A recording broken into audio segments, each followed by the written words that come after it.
과거 2018년도에 명성을 잊은 채 홀더들의 마음에 불을 지필락말락했던 그 녀석의 이름은 바로 281만에 6100%, 100만원치만 살았으면 6100만원 외제차가 굴러들어오는 효자 종목의 주인공이죠. 그 주인공은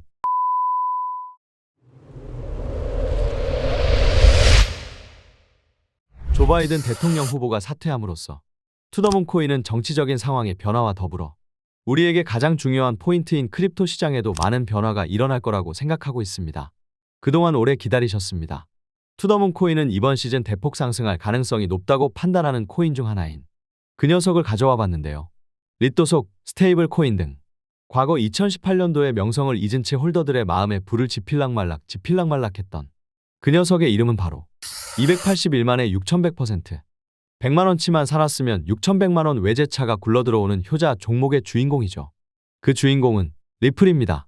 사실상 제 영상을 통해 언급을 여러 번 드리기도 했었고 코인판 자체에서 리플을 모르면 간첩이긴 한데 간단하게 설명을 드리자면 리플 코인은 국제 송금을 빠르고 저렴하게 하기 위해 만들어진 암호화폐입니다. 거래 처리 속도가 타 코인들에 비해 훨씬 빠르고 몇 초 만에 거래가 완료되는 느낌이라고 생각하시면 됩니다. 대장 코인인 비트코인이나 이더리움보다 훨씬 빠르고 수수료도 아주 낮아서 국제 송금할 때 아주 유리합니다. 리플의 단점을 꼽자면 리플랩스라는 회사가 개발하고 관리하고 있는데 그래서 어느 정도 중앙화되어 있다는 비판을 받고 있다는 점 정도라고 생각하시면 되고요. 리플은 또 여러 금융기관과 파트너십을 맺고 있는데 제가 위에 언급드렸죠? 은행들이 국제 송금을 빠르고 저렴하게 하기 위해 리플의 기술을 사용하는 경우가 많기 때문입니다.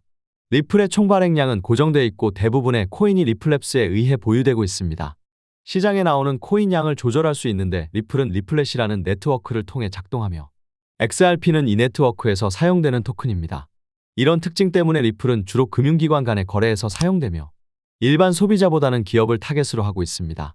근데 이렇게 글로벌적으로 그 능력을 인정받고 기업과의 관계도 탄탄한 리플이 왜 안 갔냐? 라고 물으신다면 지난 투더문코인 영상을 한번 시청해 주시기 바랍니다. 간단하게 말씀드리면 게리 겐슬러 SEC 의장이 리플이 XRP라는 미등록 증권을 투자자에게 제공해왔다는 사실을 바탕으로 고소를 했기 때문인데요. 이때 리플 브래드 갈링하우스, 크리스 라센을 고소했습니다. 작년 7월 판사는 XRP가 기관 투자자에게 판매될 때만 증권에 해당하며 거래소를 통해 일반 투자자에게 거래된 것은 증권이 아니라고 약식 판결을 내렸는데요. 이 판결 이후 SEC는 갈링하우스와 라센에 대한 소송은 중단했지만 리플에 대한 소송은 계속 이어졌습니다. 해당 기사를 보시면 SEC가 벌금형을 주장했는데 사실 리플 입장에서는 벌금만 내고 리플이 증권이 아니라는 증명만 받으면 사실 더 잃을 게 없는 상황이기 때문에 벌금으로 끝내는 게 오히려 좋을 것 같다는 생각이 들기도 합니다. 투더문코인은 리플의 지금 가격은 우리가 리플을 주워 담을 수 있는 저점 자리라고 생각하는데요. 지금이 아니면 저점 기회를 놓칠 수밖에 없는 구조를 갖춰가고 있기 때문입니다. 왜 그렇게 생각하느냐 물으신다면 리플은 송금에 대해 집착했던 코인이고 전송에 유리하게 만들어진 코인이라고 위에 설명드렸었죠. 최근 BIS에서 발표하는 CBDC에 대한 행보를 보면 미중일한 등 가릴 거 없이 글로벌적인 추세가 국제 표준 시스템이 블록체인으로 변화하는 걸 알 수가 있고 자산 운용사의 움직임도 보면 블랙록도 움직이고 있을 정도인데 아직 변화 감지를 못하시는 분들도 많으시겠지만 투더문코인은 이제 본격적인 리플의 서막이구나 생각이 듭니다. 좀 더 상세한 이야기를 해보자면 국제 시스템인 BIS는 블랙록과 연결되어 있는데 거의 수적으로 움직인다고 봐도 과언이 아닙니다. 저는 이번 시즌 이더리움 다음 ETF 후보가 리플, 솔라나 둘 중 하나라고 생각하고 있습니다. 이번 고소 사태도 보면 결국 금융이 아니라는 결론이 나오면서 더 이상 리플을 깎아내릴 건덕지도 없고 사실상 세력들이 매집하려고 긴 기간 개미 털고 묻어두는 코인이라고 저는 이해하고 있습니다. 세력들의 심리와 이슈는 항상 같이 움직이는 법이니까요. 20년 3월 초 150원대에 저점을 찍은 리플은 이후부터 본격 매집 거래량이 포착이 되는데요. 주봉상 수렴 이탈의 움직임이 나온 이후의 움직임이 핵심 포인트로 보고 수렴 하방 이탈 이후의 매수세와 거래량을 동반하면서 고각으로 상승으로 방향성이 나와주고 있기 때문에 750에서 850원 가격대부터는 충분히 매수에 들어가도 매력적인 가격대라고 판단하고 있습니다. 18일에 리플이 취소된 미팅이 있는데 회의 내용을 살펴봤더니 1. 가처분 소송 제기 및 해결 2. 행정 절차의 제정 및 해결 3. 소송 청구 및 해결 4.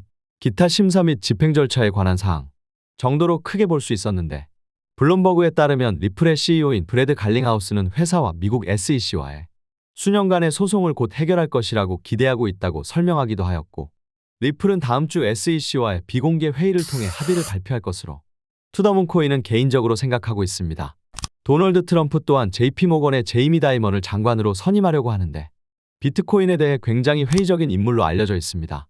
제이미 다이먼은 오닉스 연합을 만들어서 CBDC에 누구보다 발빠르게 움직이고 있는데 조 바이든이 사퇴한 지금 도널드 트럼프의 당선이 유력한 가운데 트럼프 정부가 들어서면서 CBDC에 얼마나 많은 관심이 쏠릴지도 생각해 보심이 좋을 것 같습니다. 신규 투자자분들 그리고 제 구독자분들에게 감히 한 말씀 올리자면 지금 매수 라인이 왔다고 판단됩니다. 물론 시장엔 늘 리스크가 존재하기에 저희 생각은 참고만 해주시면 좋을 것 같은데 장기적으로 볼 때 우상향하는 코인이 이런 펀더멘탈이 강한 코인들이기 때문에 폭발적인 상승으로 투기성 수익률을 기대하시기보다는 안정적인 우상향의 투자를 고려해 보심이 좋을 것 같습니다. 또한 트럼프 정부가 들어서면 앞으로는 소위 말하는 잡코, 스캠들은 마지막 사이클이라고 생각하고 있습니다.